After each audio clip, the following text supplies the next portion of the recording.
Bismillahirrahmanirrahim. Assalamualaikum warahmatullahi wabarakatuh.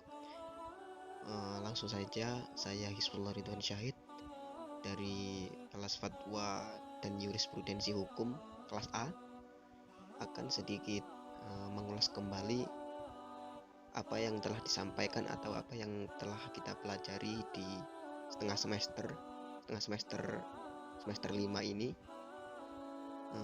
dengan judul Fatwa dan Jurisprudensi Hukum, yang di dalamnya nanti akan kita bahas tentang yang pertama adalah fatwa, yang kedua tentang jurisprudensi, yang ketiga adalah tentang konun, selanjutnya adalah tentang bagaimana posisi fatwa dan jurisprudensi dalam hukum Indonesia, selanjutnya yaitu fatwa dalam MUI serta istimbat hukumnya, selanjutnya yaitu tentang bahsul masail serta istimbat hukumnya, yang terakhir adalah majelis tarjih dalam konteks Muhammadiyah dan istimbat hukumnya.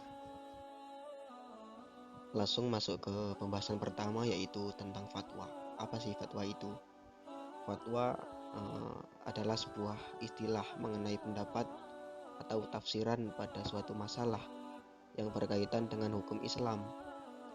Fatwa sendiri dalam bahasa Arab artinya adalah nasihat, petuah, jawaban atau pendapat yang berasal dari kata fata yang artinya pemuda.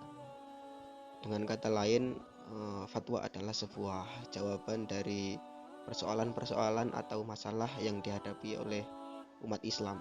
Ya, di sini terkhusus untuk umat Islam, yang dimana seorang pemberi fatwa disebut mufti.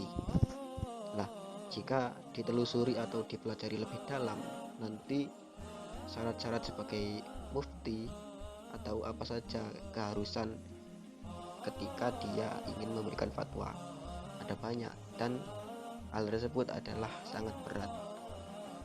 Yang salah satunya adalah mufti atau orang yang memberi fatwa harus dobit dan paham mengenai istinbat hukum atau cara-cara penggalian hukum. Lanjut ke pembahasan tentang jurisprudensi. Nah, jurisprudensi itu apa? Jurisprudensi adalah keputusan-keputusan dari hakim terdahulu untuk menghadapi suatu perkara yang tidak diatur dalam undang-undang dan dijadikan sebagai pedoman bagi hakim yang lain untuk menyelesaikan suatu perkara yang sama. Nah, bisa dikatakan bahwa jurisprudensi adalah putusan-putusan dari hakim yang telah terdahulu. Maksudnya apa? Sebelum hakim yang baru ini menetapkan keputusan, pastinya sebelumnya pasti ada putusan-putusan dari hakim yang putusan tersebut tidak termaktub atau tidak diatur di dalam undang-undang. Ya, di dalam pemutusan suatu perkara oleh hakim pastinya harus sesuai dengan kondisi atau keadaan terkini. Oleh karena itu tidak bisa dia memutuskan sesuai apa yang ada di undang-undang saja, maka perlu yang namanya jurisprudensi. Seperti itu. Nah, yang jadi pertanyaan adalah mengapa harus ada jurisprudensi? Apakah ketetapan-ketetapan atau pasal-pasal yang ada di undang-undang tidak cukup? Nah, ini jawabannya. Karena adanya peraturan perundang-undangan yang tidak jelas atau masih kabur, sehingga menyulitkan hakim dalam membuat keputusan mengenai suatu perkara. Hakim dalam hal ini membuat suatu hukum baru dengan mempelajari putusan hakim yang terdahulu untuk mengatasi perkara yang sedang dihadapi. Jadi, putusan dari hakim terdahulu inilah yang disebut dengan jurisprudensi. Seperti yang saya katakan tadi, bahwa untuk menetapkan suatu putusan dalam perkara, hakim tidak hanya bisa berdasar pada undang-undang dan pasal-pasal, akan tetapi harus juga disesuaikan dengan apa yang saat ini terjadi, seperti sesuatu yang telah diputuskan oleh hakim yang telah terdahulu. Selanjutnya kita membahas tentang konun. Konun adalah peraturan perundang-undangan sejenis peraturan daerah yang mengatur penyelenggaraan pemerintahan dan kehidupan masyarakat. Kalau di dalam ilmu usul fikih ada yang namanya konun, ada yang namanya syariah. Konun di dalam usul fikih adalah undang-undang, lebih khusus ke undang-undang hukum Islam. Lah, bedanya dengan syariah itu apa? Syariah itu adalah ketetapan Allah. Yang perlu digarisbawahi adalah konun ini bisa dirubah. Dengan kata lain, dia adalah sebuah produk dari manusia, buatan manusia. Kan tetapi syariah ini sudah tetap, tidak bisa dirubah. Dalam artian syariah ini ketetapan Allah yang berkaitan dengan kehidupan manusia, atau dalam tanda kutip kehidupan mukallaf. Seperti itu kalau di dalam usul fikih. Setelah kita tahu pengertian dari fatwa itu apa dan lain-lain, selanjutnya kita harus mengetahui bagaimana posisi fatwa di dalam hukum Indonesia. Apakah fatwa ini bisa digunakan di dalam sistem perundang-undangan Indonesia? Ini jawabannya. Fatwa bukanlah hukum negara yang mempunyai kedaulatan yang bisa dipaksakan bagi seluruh rakyat. Fatwa MUI juga tidak mempunyai sanksi dan tidak harus ditaati oleh seluruh warga Indonesia. Sebagai sebuah kekuatan sosial politik yang ada di dalam infrastruktur ketatanegaraan, fatwa MUI hanya mengikat dan ditaati oleh komunitas umat Islam yang merasa mempunyai ikatan terhadap MUI itu sendiri.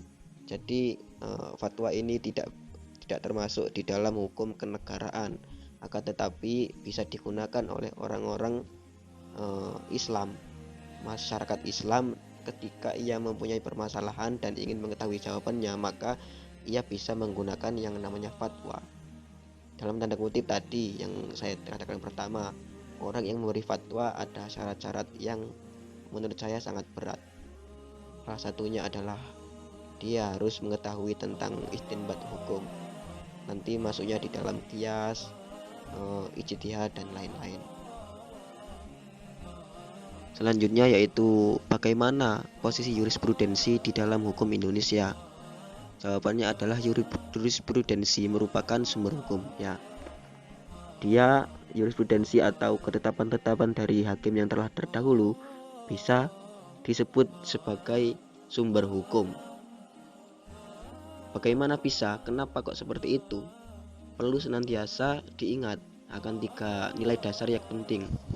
Nih, yang pertama, nilai filosofis, yang berarti bahwa putusan hakim harus mencerminkan dan berintikan rasa keadilan dan kebenaran. Seperti yang saya katakan tadi, harus sesuai dengan apa yang saat ini terjadi. Makanya tidak bisa serta-merta hakim menetapkan saat ini saja, maka harus bercermin kepada putusan-putusan sebelumnya. Yang kedua adalah nilai sosiologis, yang berarti bahwa putusan hakim harus sesuai dengan tata nilai budaya maupun nilai hukum yang hidup dan berlaku dalam masyarakat. Itu juga nanti implementasinya ke ketetapan hakim yang sebelumnya. Pastinya ketetapan hakim yang sebelumnya sudah sesuai dengan nilai-nilai budaya dan nilai hukum yang berlaku di dalam masyarakat. Yang terakhir adalah nilai yuridis, yang berarti bahwa putusan hakim harus sesuai dan mengacu pada ketentuan peraturan perundang-undangan yang berlaku. Selanjutnya yang harus kita ketahui di dalam MUI, lebih terkhusus ke NU Nahdlatul Ulama, ada yang namanya Basul Masail. Basul Masail itu apa? Basul Masail adalah forum yang membahas masalah-masalah yang belum ada dalilnya atau belum ketemu solusinya. Masalah tersebut meliputi masalah-masalah keagamaan, ekonomi, politik, budaya, dan masalah-masalah yang lain yang tengah berkembang di masyarakat. Basul Masail ini lebih terkhusus ke NU. Bagaimana ketika ada suatu permasalahan atau problematika, ini diselesaikan di dalam forum yang nantinya ada musyahih, ada peserta Basul Masail. Lalu apa bedanya dengan fatwa? Perbedaannya adalah ketika fatwa ini yang memberi putusan adalah satu orang mufti, maka ketika berbicara tentang basul masail adalah sebuah mufakat atau sebuah hasil dari forum diskusi, itu yang namanya basul masail. Jadi hasil dari basul masail adalah sesuatu yang telah disepakati banyak orang, seperti itu. Nah, ketika tadi berbicara tentang NU, sekarang tentang Muhammadiyah. Muhammadiyah juga punya forum untuk menyelesaikan suatu permasalahan yang disebut dengan majelis tarjih. Apa majelis tarjih itu? Berdasarkan surat keputusan PP nomor 74 ini, maka majelis tarjih adalah pemegang otoritas ijtihad dalam Muhammadiyah.